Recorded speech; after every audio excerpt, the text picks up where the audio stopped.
Hey everybody, Shawn coming back here at you, local dietitian here in Atlanta, Georgia, coming at you with another different snack option you can try to create in your very own kitchen that takes maybe only 5 to 10 minutes tops to make. So we're gonna make two different things, specifically using peanut butter, okay? So the ingredients that you're gonna need today, one is gonna be graham crackers. We have some cinnamon graham crackers here today. If you like honey graham crackers, if you like plain graham crackers, again, the biggest thing when we're making any of these types of snacks is one, it's gotta taste good to you, and then two, having the flavors or having those things available that you like are gonna put you in a position where you're more opportune to want to eat them. So we got the graham crackers, we have the peanut butter, all right? So I got some natural peanut butter here. Again, you could use almond butter, you could use cashew butter. If you have a nut allergy, you could also try to use a sunflower butter as well, so that way you can avoid nuts. And then the third thing that I have here is some pitted dates, all right?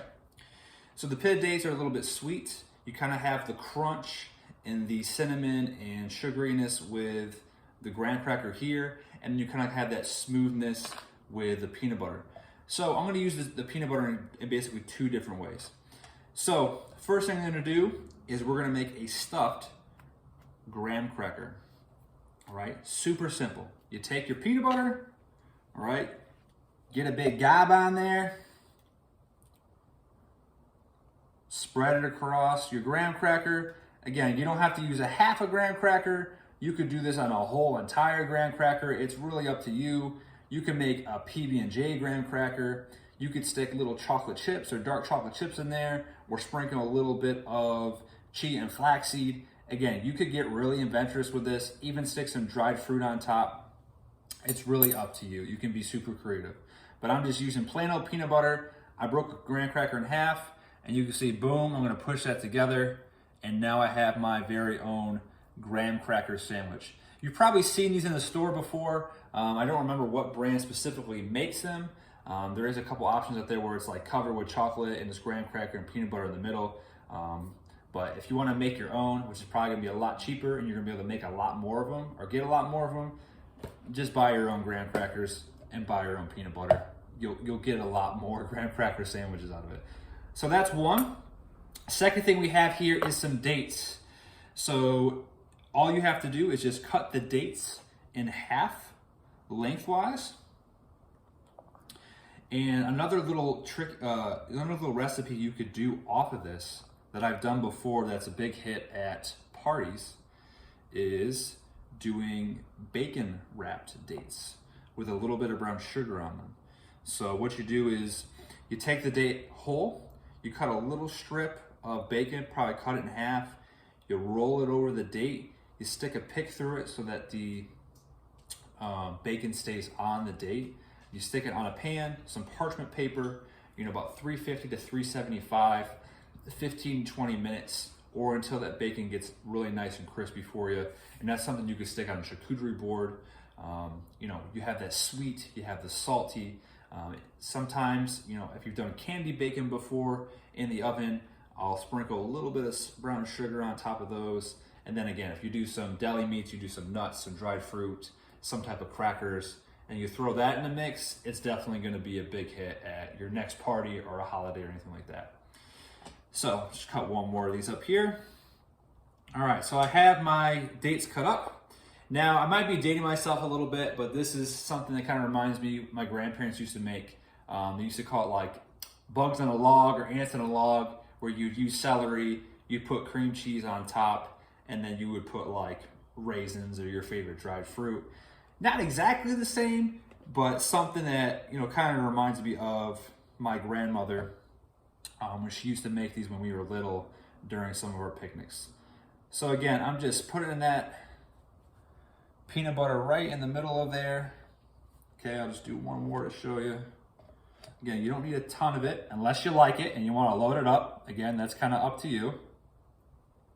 All right, and again, you got that really quick, easy, simple, digestible sugar from the dried date, and then you have those nice, good, healthy fats, and then obviously your nuts are typically also a very good protein source as well.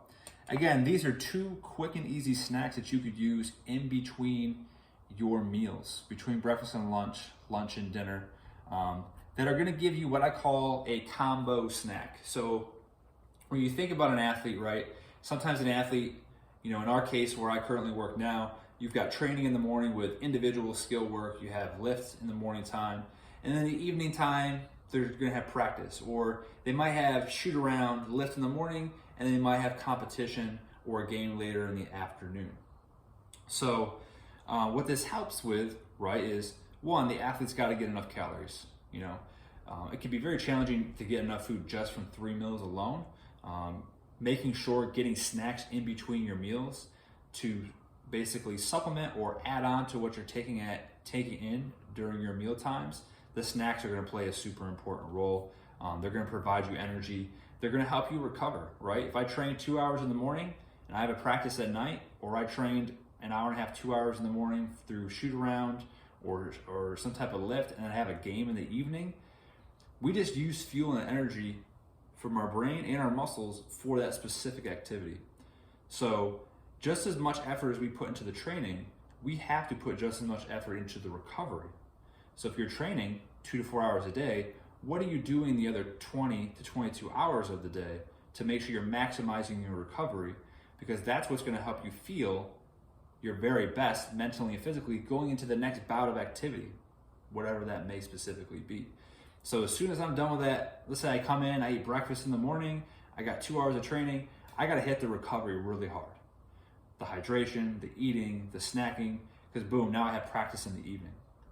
So if I get done with training at 11 o'clock, right, from 11 to 5 or 11 to 6, whenever your practice is in the evening, ours changes at times, right, I got to really hone in on how am I going to recover so I'm ready for that next hour to 2 hours of training that's going to be coming up in the afternoon time.